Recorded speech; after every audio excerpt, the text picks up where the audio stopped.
Broadcasting from Hollywood, California, it's Grant's Rants, Hollywood Talk. On part 2 of the panel, we're talking about what we are loving and hating in pop culture. From Halsey, Britney, appreciation for Ariana, to True Detective, and even Ted Bundy. And we question what makes a celebrity, and I go in on an Ann Coulter rant. Part 2 starts right now.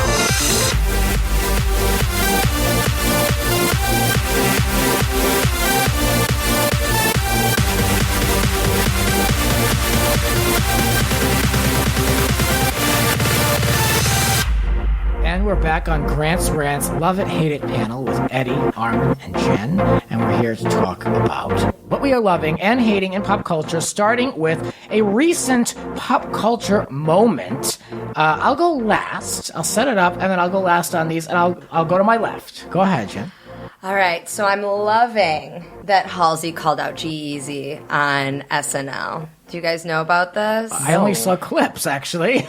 So... First off, it's like the ultimate thank you next. Halsey performed on SNL and she called out G-Eazy for cheating on her in almost every city. And her background on SNL was his letters to her saying, "I'm sorry, Ashley, I cheated." Her real name is Ashley. And it said, "I cheated with you in Chicago, or on you in Chicago, and on you in New Orleans, and home in LA." And she's singing her new song that she finally admitted was about him. And I love this pop culture moment because it's just so much tea. It actually stands for something. The performance now represents something in her, which is nice. Yeah, and it's on SNL, which is like, how many people are watching? Exactly. That song's been out. For me, it's got to be the dueling Fire Festival documentaries. I thought about this. You took my movie, love. I'm so sorry. No, it's fine. Keep going. Well, I'll focus more on the rollout of it. Speaking of rollouts, we talked about how Ariana Grande's team has perfected the rollout.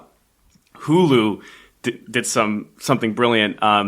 The critics embargo was lifted for the Netflix documentary. So I believe it was on a Tuesday. All of a sudden, you had all these reviews just pouring out on all these different websites. And Hulu exploits the SEO on that. And they release their documentary knowing that now it's just being searched everywhere, all around the web. People are talking about it on Twitter. Oh, okay, like this review came out about the Netflix doc. Oh, wait, but there's already a Hulu documentary. Brilliant rollout strategy.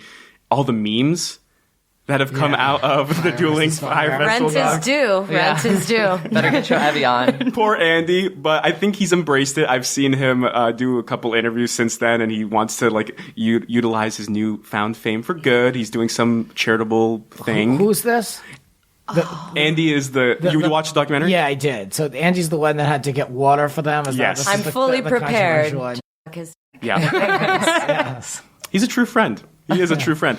Oh, you know him personally? No, but by the story, he's willing to do that whatever that douchebag's name is. Yeah. I mean, this we're talking about this man on the documentary who agreed to perform sexual favors for water, and I didn't pick up on gay vibes until he said that, and then it was like, oh, okay. But anyway, that's a side note from me. And by the way, that's like workplace abuse. You can't ask that of somebody. The whole Fire Festival was workplace abuse. Yeah, the whole Like, thing, exactly. The labor abuse, all that sort of stuff. I it was talked awful. about both of them on this podcast, and for those listening, go back 2 episodes. I really enjoyed them quite a bit. So my pop culture moment that I'm loving is Dina Lohan's mystery boyfriend. So it was revealed on Celebrity. I'm approving. So it was revealed on Celebrity Big Brother that Dina Lohan has been dating this guy for 5 years and has never met him. Now, if y'all know Catfish, this is a catfish. I am so intrigued by this story, and the whole world has been intrigued as well because now people are asking Neve from Catfish to do an episode with Dina or a special, and he is fully prepared to do this. Just as, Andy was fully prepared to get that Evian, Neve is fully prepared to throw Dina to the wolves and expose her catfish. I'm so excited. I love this so much.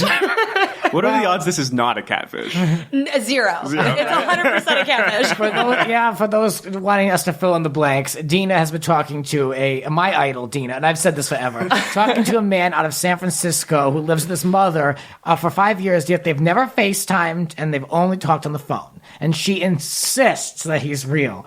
But she even talked about it briefly last night at like 2 o'clock in the morning. And she was trying to convince Candy, Real House of Atlanta Candy, that he is in fact still real despite what everyone thinks. So she's riding hard for this guy. And, you know, she said, well, I don't know now that he's watching all this, what is he going to think? I don't know if they put it on TV because, you know, they don't know what made it to air. But Dina, it made it to air. And that's why... You are my pop culture moment, my love. I'm agreeing with you, Eddie, 100%. I put here the catfish, but first of all, I just want to say, and I've said this now on this show so many times, I have nominated Dina multiple times for multiple reality shows, and I've waited with a candle in the window, and this time it happened, and it came with the live feeds. Yes, prayers are answered. So this is I saw her on Family Therapy, but that's WeTV. It's so highly edited, you can practically see the script. Yeah. So this is literally her on live feeds, like doing her nails for 4 hours, talking about Michael Lohan. Like, obviously you can't pay for that, and I paid for it, and I'm watching it. But this to me is like truly like a gift. Like I'm so thankful that I have this because it's been filling my cold, lonely winter nights, watching Dina navigate Big Brother live. And I love it so much. I'm her biggest fan. I really am. I don't know why, but I love Dina and everything about her. And I've actually, let me admit right here, I have been semi-incorrect in my perception of her. She actually is kind of just like a big kid and like really like just like, I don't want to say a mess. She's just kind of like a big kid. She's not as calculating as I thought she was. I thought she'd do anything to be in the front of the camera. But that being said, to bring it full circle, I bet she'll do catfish. I hope she does catfish. I mean, she was on Millionaire Matchmaker when Patty did her like Bravo Celebrity season, and that was the season I worked on. And she actually walked off set. She was so over it and so upset by the men that Patty had brought that she walked off set, threw a fit, and we had to go get people to like bring her back. And she ended up finishing the episode. But like, I bet it's because she didn't find it authentic. I bet that was it. She's like, really big on that. If she's been dating this guy for 5 years, then I mean, she's clearly big on authenticity. That's true. That was when this was taping. So Dina, I love that you have this storyline, but you know you got to figure it out. He's just really good at texting. TV or movie that we are currently loving. Here we go, Jen. Go ahead. Firefest. Now, Sorry, Jen. It's all right. We can talk Now, about this all day. Firefest is the Hulu version or the Netflix version? I tell everyone to watch Netflix first and then Hulu. That's exactly what I did. I feel that Netflix covers certain points, and Hulu, I mean, they have that amazing interview. And it's now become a part of my daily language where I'm like, are you trying to Firefest me? Meaning, are you trying to bullshit me? Because I'm just I was brought into a meeting and I'm like, this is Firefest all over again. I'm not having it. You want money from me? No. Sorry. Wow. Just things like that where it's so easy now. I love the story. I'm so about it. I love that people are finally talking about this and bringing up just how Instagram influences us so much. I can't stand influencer culture. I just can't. It's coming down to, is it going to last or not? And I think that this is the downfall.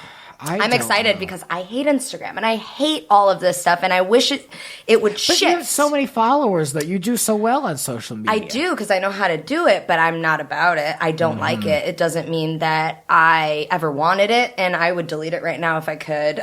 Well, that's the thing. I feel like I can't, even if I wanted to get rid of it. And I don't think it's a downfall of influencer culture. Can you tell way. Me why? If anything, I think people may be more cynical when it comes to influencers, but we all already have seen some remedies when it comes to influencers, including now you have to include the hashtag ad if you are advertising. However, people's obsession with celebrities date back to well before social media, the internet, but it's just morphed, right? It's more from back in the day you would do a profile or a spread or even have like a one-on-one interview. This dates back to 50s and 60s. Right. That's my heart. And even well before that, there's like different forms of this, but it may morph again. I wanted to. Now it's more, it's now D2C, right? It's more direct to consumer. Celebrities can have more engagement with their fans directly, obviously. Maybe it will morph, but I don't think it's the downfall of celebrity or influencer culture. But no, not downfall of celebrity. Right. I love celebrity culture. Trust me, I'm an entertainment reporter. I love it. I live for it. Just influencer. I'm talking about people who aren't famous. That influence, or me getting DMs about tea and telling me that I need to sell flat tummy tea. No.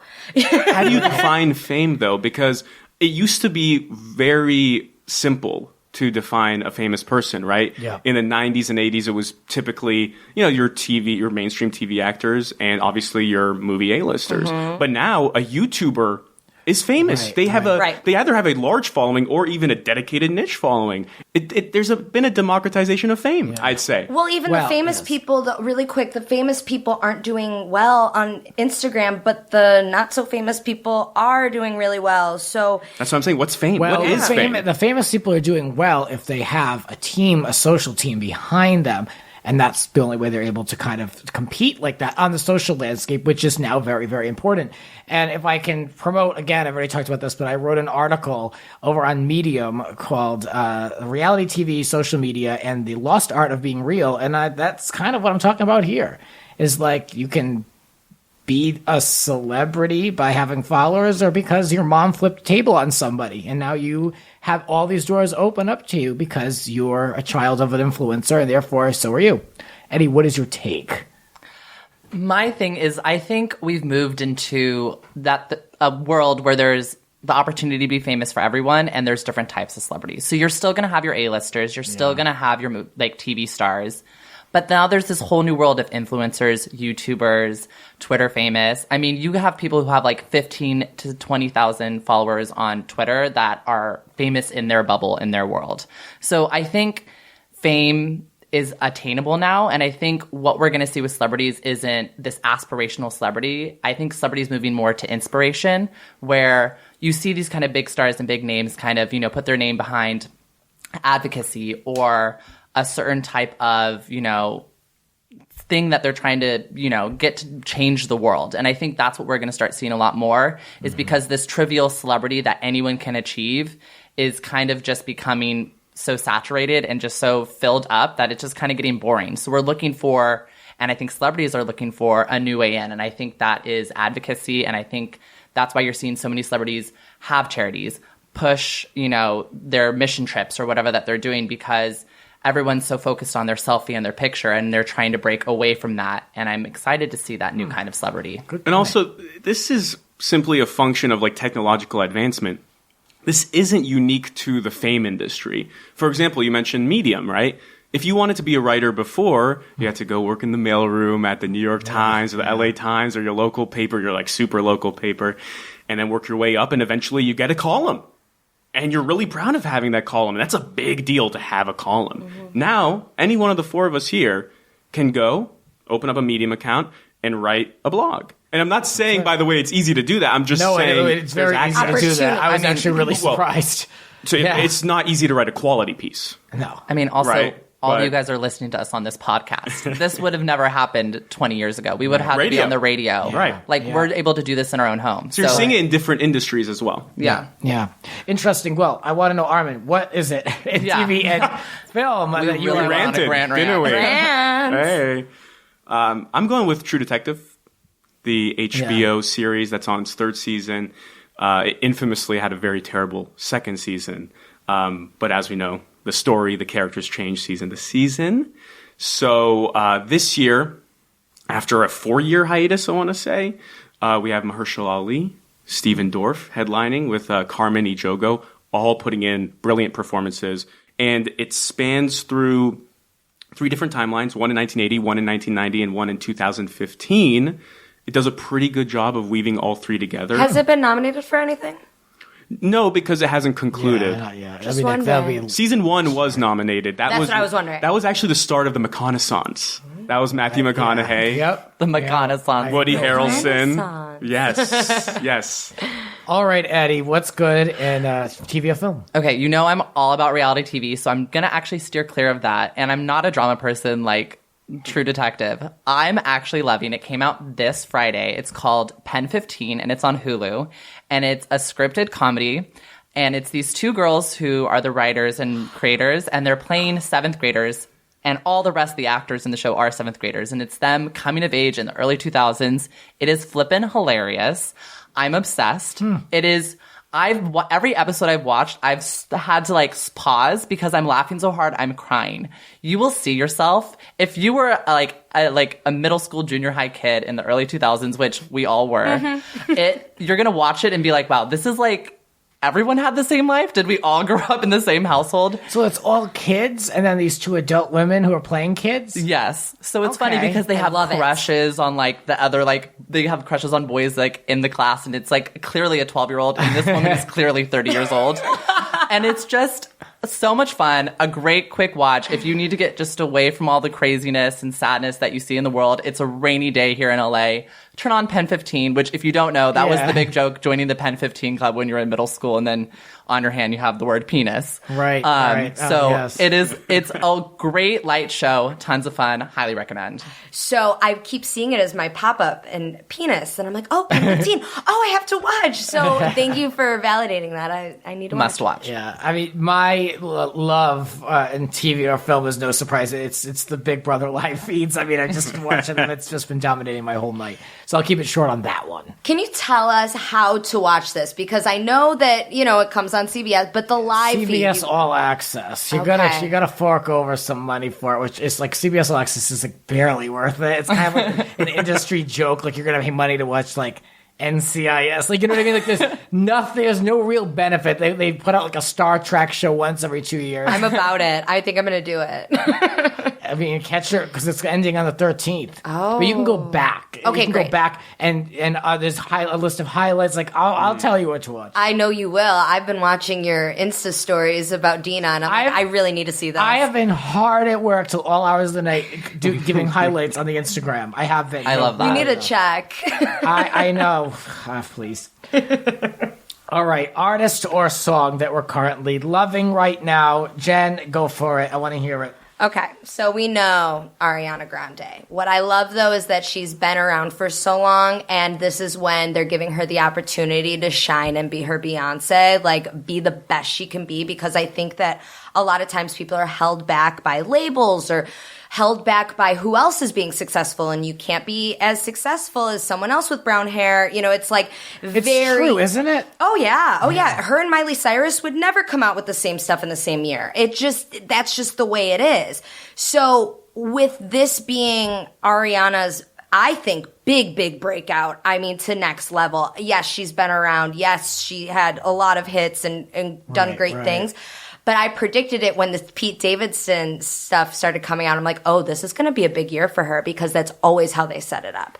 And I love following this entire thing with her. Now, her music, I love. I've never been a huge fan, just like, oh yeah, this is a cute little song. And I think a lot of people felt that way. And then now when it's like all hands on deck, and I'm sorry, but Thank You Next spoke to all of our souls. Everyone who was born when we were born, we were just about it. All of our movies, even, 13 going on 30. I have a sister who's 16 and my mom is 45. And I'm like, do you guys know how groundbreaking this is right now? And they're like, we don't get it. And I'm like, I can't talk to you. You don't understand. You don't understand. I considered Ariana, but I went with Anderson .Paak.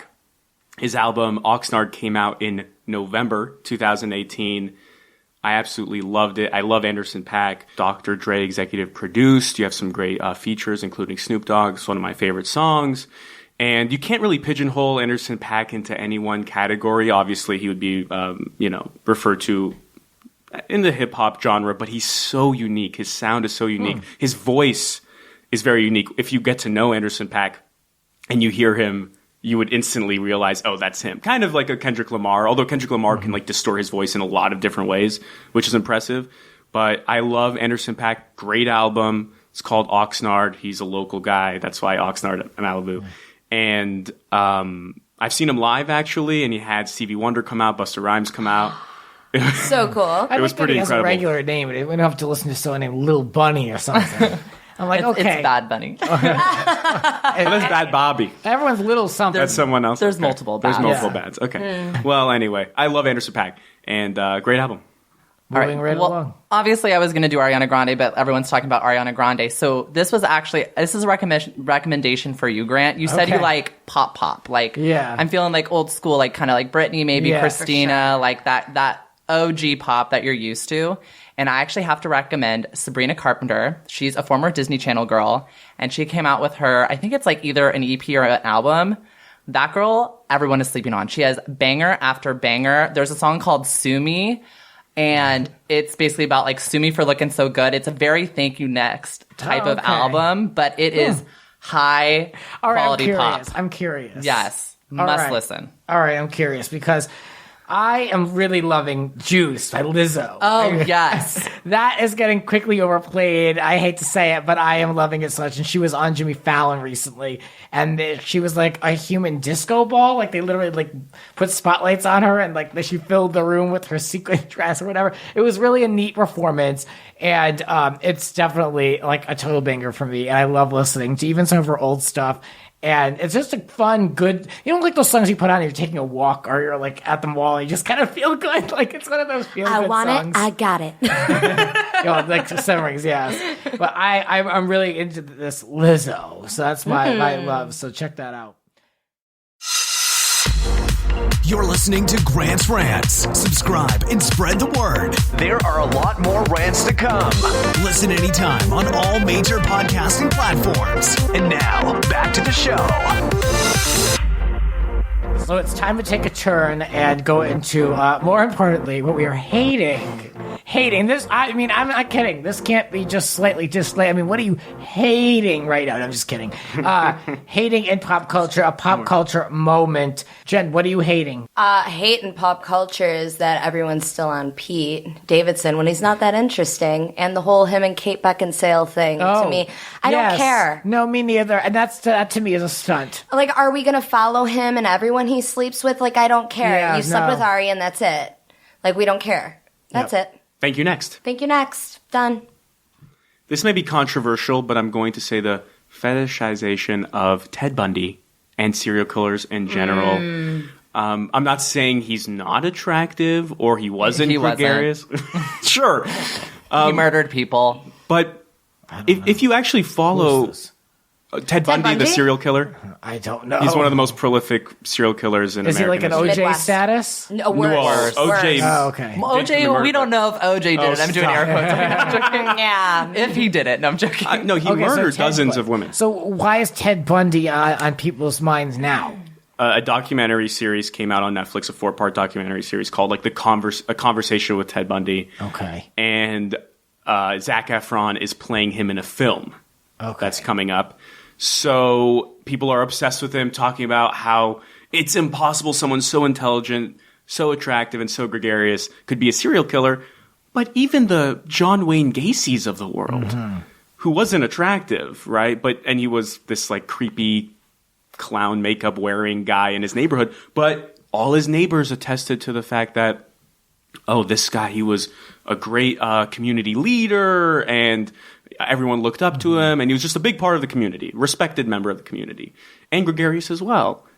It's like, yeah, serial killers aren't ghouls and goblins. Right. People They can are come in all people- shapes and sizes. Yeah. Yeah, they are people like anyone else. Interesting. And it's just the obsession over Ted Bundy. And then I feel like there is this insensitivity a little bit to the victims. Yeah. Because There people- usually always is. There always is. And they're forgotten and they're faceless. Yeah. But these were real people. Right. And there were dozens of them. And so it makes me feel a little icky when we make light of it. I'm not against humor or jokes at all. And I think it works sometimes, Right. especially to alleviate discomfort as a form of catharsis, no doubt about it. But it's gone to an extreme a little bit with Ted Bundy in this moment. I know this could be a polarizing sentiment because people are obsessed with Ted Bundy right now. But I Okay. hate it. I'm a huge Bieber fan, but I was so upset that Bieber and Baldwin were the cover of Vogue. Like, I saw something on Twitter. When did Vogue turn into People magazine? Right. Like, I would look to Vogue for fashion, not just to see Justin Bieber and Hailey Baldwin on the cover. And I feel like so many more magazines are so more in tune with what's going on in the world. I mean, Teen Vogue did a Young Hollywood spread recently that was incredible, where they showed so many amazing, diverse people that deserve to be recognized. And like, we've seen Justin Bieber before. We know him and Hailey Baldwin have been married for a second. We don't need it shoved in our throats. No. It was a cute shoot, but bye. Agreed. They're doing it because of the Kim and Kanye thing. And also people don't know how to handle what's going on right now. Oh, this is popular. Yeah. Well, what I'm hating in pop culture is Britney Spears' domination cancellation and the announcement of the tour, how not to handle a release or a rollout is the Britney Spears team. Obviously, I've talked about this in the past. It was so lackluster. But what's sad is that she canceled the tour because of her father's sickness. There's a lot of rumors that had to do with ticket sales. I remember that was in the press that tickets were selling slowly, but it was not marketed to people that it was a new show. It was marketed as she's back in Vegas. So people who had already went, like myself, and spent the money twice, like I was planning to go a third time, sure, but like if you were going to do it, you would have already done it. So I wouldn't be surprised if ticket sales were slow, but I was really looking forward to going, and like I've said on the show, I was planning to go multiple times, and that was kind of like my big highlight for this year, is just to get out of LA. And now that it's canceled, I'm disappointed and I'm hating that moment. It's just to know that there's nothing new coming out of Britney for the whole year of 2019 hurts. I agree. I'm a big Britney fan, but I'm seeing Gaga instead. So And Ari twice. That's what's gonna happen. I've seen a lot of stuff. That's what's gonna happen, and then when Britney comes back, she's the old toy on the shelf. She's done it once. She'll do it again. Well, also everyone has a residency now. Drake, Cardi, Christina, Celine, Britney, Gaga, Backstreet Boys. Yeah, who doesn't have a residency? Yeah. I'm about to go off, but before I do, TV, film, movie we're hating. Please. Yeah, I was going to say the murder docs. That was my, okay, so I love a good murder story. Trust me, I'm all about it. I come from news. I remember being really young, only knowing about OJ and JonBenet. That's all they would talk about on the news. And I'm like, so true. OJ, like orange juice? Like, I remember thinking that. I was 3 years old. I grew up on that, seeing the Inquirer, who killed JonBenet, and she was my age. She was born in 1990. And I'm like, so about it. By the way, the brother did it. But I am I'm all about watching these. But I think that they've taken it a little too far. This whole thing with Bundy is just like, I'm not that interested. It's actually really like a slap in the face, I think, to a lot of the victims. It's too much. There's they're everywhere.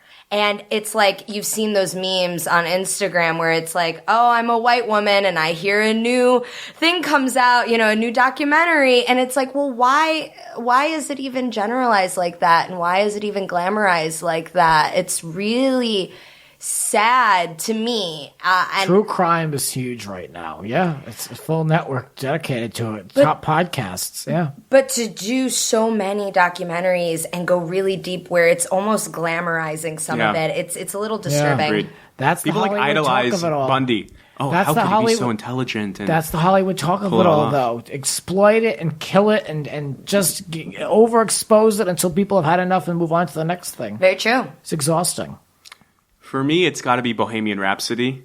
I know it's been out for a few months now, but... Oh, you're hating it, huh? Hating it. I thought it was terrible. Wow. Okay. I've not seen it yet. It definitely hits that nostalgic factor for sure. It brings you back. If you grew up on Queen, my parents loved Queen. They've been to multiple Queen concerts. So as a little kid, I heard all the hits. We had the Queen collection, like double album or quadruple album or whatever it was. Yes. Yeah, you know what I'm talking about, right? On TV. Yes, yeah, they did. Exactly. So although there is that nostalgic factor, the music numbers were great. Rami Malek's performance was excellent. I think he really did embody Freddie Mercury. But the narrative is trash. It's really a garbage movie. And this is aside from the Bryan Singer stuff, which is really serious. And we won't really address that today, but look into Bryan Singer. Yeah, really. Yeah. And aside from all that, it really just plays like someone went on Wikipedia and then took down some bullet points on Queen's history. It's like, okay, well, Freddie Mercury worked at Heathrow, and then he went to a college party and ran into this group that just lost their lead singer, and then he thought of the name Queen, and then he decided to change his name to Freddie Mercury. But there's no heart. It's a soulless movie. There's really no theme to it. Some people have tried to suggest, well, maybe it tries to speak on authenticity and the inability to really express yourself, but it really doesn't go into that. It hides that. It's sanitary, and it dilutes Freddie Mercury as a person. I think it's actually a disrespectful tribute to him. Wow. Lazy. Bold. Lazy as hell. A lot of people are lazy. Bold. Yeah. Oh, I like that. All right. Me for TV, I'm just going to have to say award shows. I'm not going to be watching the Oscars this year. I'm not going to be watching the Grammys. I feel like we said earlier in the podcast, the upper management of these shows have really lost touch of what the audience wants to see. And with the Oscars, all this Kevin Hart crap that's going on is just annoying and frustrating. And I think he did not deserve to host the Grammy or Oscars after everything that happened. I still don't think he apologized. And I feel like everything's just a mess in that world right now, and they really need to get back into touch of what the audience wants to see, what the people who appreciate those shows, what their values are, what they the people that they want to see represented on their screen. And I think that's where we need to move to. So that's what I'm hating right now. What I'm really hating, is the booking of Ann Coulter on television shows.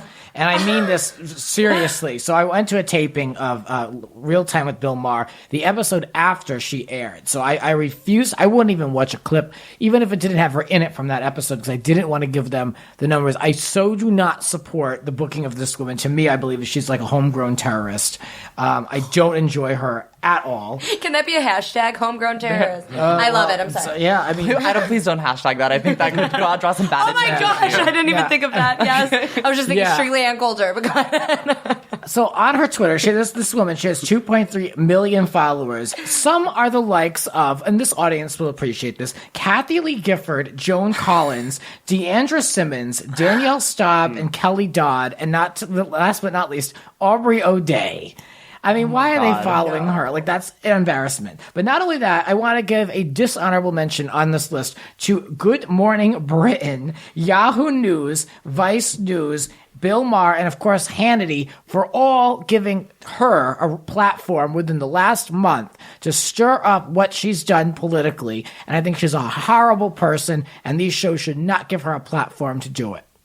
Agreed. Comedy Central actually did a good job of bringing her on in a roast. I forget whose roast it was, but it was just roasting Ann Coulter the entire time, and it was brilliant. So just, anyone who wants to Google that, I cannot remember who it was. I will not supporting her in any amount of any views. They invited her, and everyone just trashed her the entire time, and it was great. She lives for stuff like that, though.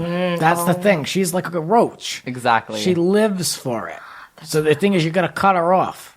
Kill her with raid. Well, I just mean you can't give her a platform. Like let her write her books, do it, stay in her own lane. But when you put her on these public platforms, just to spew hate and all of this stuff, I mean, it's not productive for anyone, and all it is a ratings grab, and it's ugly. And I will not be suckered into that. Not at all. That's my rant on Ann Coulter. Now get off my show. Yes. She who must not be named ever again.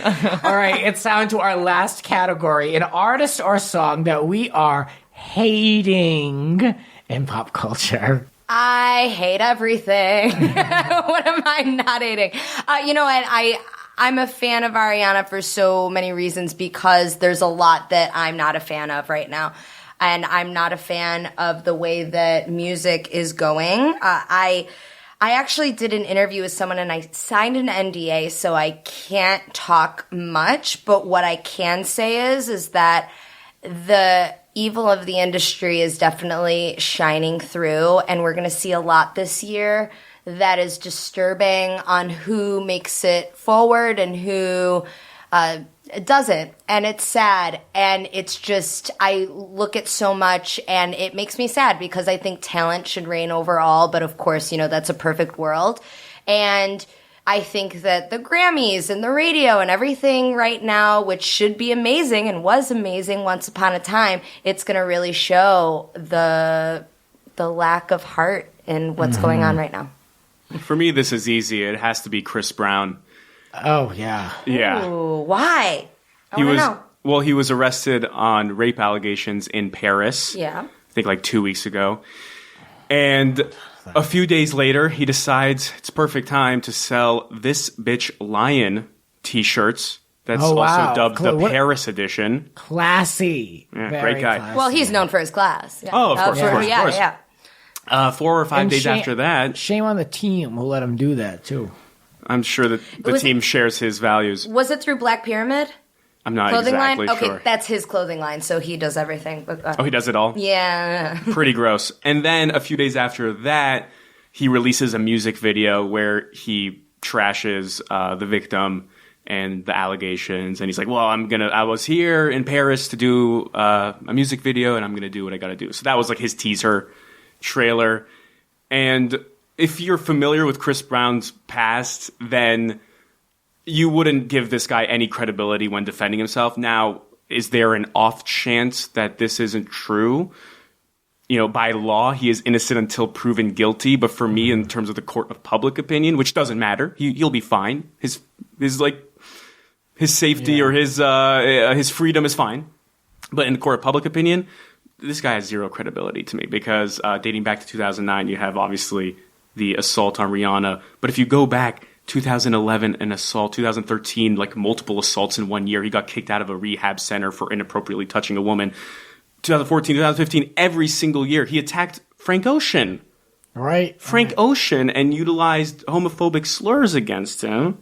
In 2016, there was a clash with police where this guy has a sordid past. I did a story once on how he was holding a girl hostage in his house. So just, yeah.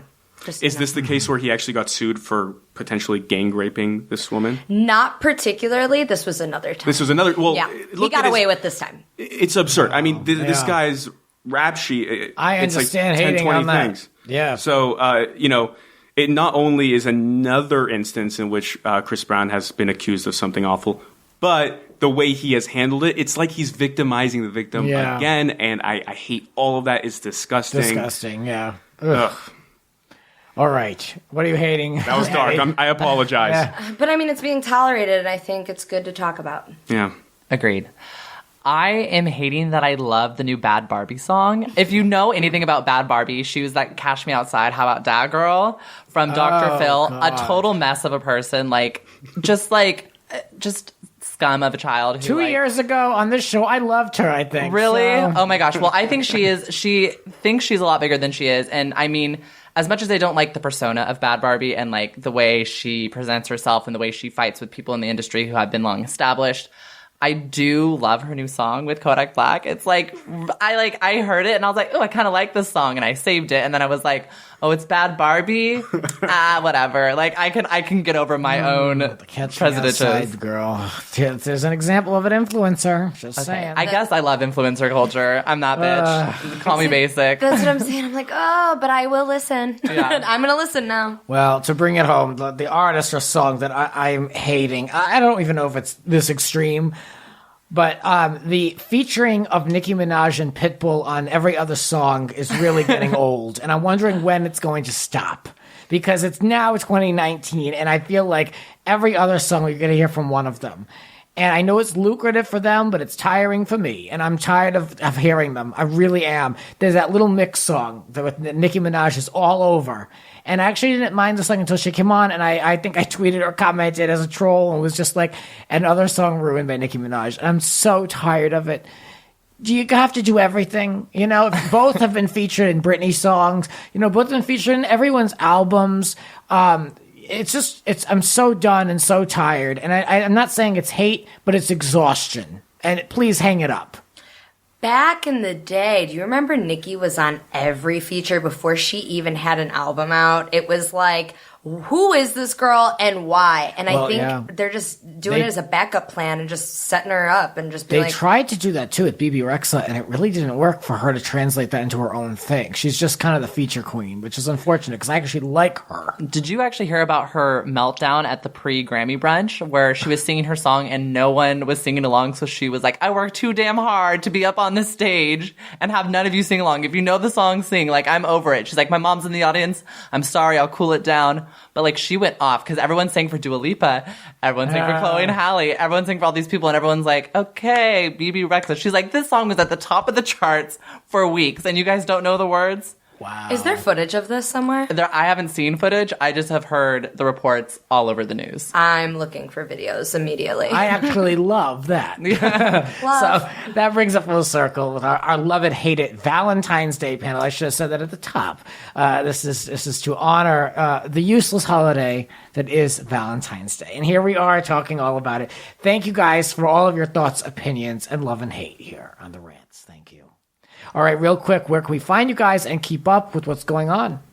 You can find me and Armin on the Buttered Pop Network. Make sure to follow our brand new podcast, Hot and Bravoed. You can find it on Apple Music, Spotify, wherever. And follow us on Twitter and Instagram by searching HOTNBRAVOD. Hot and Bravo, real quick, what's the log line for people? Like the tagline? Yeah. What are people going to get out of it? All things Bravo. All the time. Things Bravo. Like, I think our original tagline was something like Hot and Bothered by All Things Bravo, but we've played around with Engage 19 times, Think Money Can Buy You Class. Well, this is a podcast for you. Oh, I love it. It's recaps. We go back and do old Housewives herstory episodes. We do it all. Does it go beyond Housewives, or what's it like? Vanderpump Rules. We're Yeah. going to be doing Top Chef. We're going to great. be doing Okay. Project Runway. Literally all things Bravo. Eddie does a weekly This Week in Bravo Like podcast news. where he has different guests on. Maybe one of you two could be a guest on that. That'd be fun. Where he talks about like the weekly current events in the Bravoverse. So that's a lot of fun. And then on Butter Pop, that's its own podcast. You can follow that at buttered_pop. We talk about TV, movies. We recap zeitgeisty shows. Like we're going to do a weekly Game of Thrones recap, stuff like that. So I do that with my friend Anthony Pinkett, who is in the industry. He's a director, writer. He's been a PA or AP on a bunch of reality shows, actually, that you may be familiar with. And it's a lot of fun. Eddie, by the way, you should plug where people should follow you on Twitter and Instagram. I know you love to do this. It's at Eddie_Estrada. Check it out. All right. I'm Jennifer Leone. You can find me on Instagram at JLeonTV, and my Twitter is at Jennifer Leone TV. I talk Housewives. I talk all things Bravo, so I think this is a good little mesh right here. I have to go follow you guys. Yeah, I thought it would be a good Love panel, and it. it was. It's a good combo. Thanks, guys. And I love you guys for listening, especially those who check me over out on Patreon. Thank you for the support over there. There's new content coming out twice a month, patreon.com/GrantsRants. Love you so much for listening. Happy Valentine's Day. And as always, there'll be more rants to come. Please share this episode and tell people about it. This is a good distraction during the winter months. So I hope you enjoy it, and we'll be back, as always, with more rants. Thanks, guys. This has been Grant's Rants. Support the Rants on Patreon at patreon.com/GrantsRants. Follow Grant on Twitter and Instagram at It's Grant's Rants. Cover art created by Howie Rone. Voiceover by Aw Yeah! Original theme music by Alexander Arntzen. The Grant Michael Collection.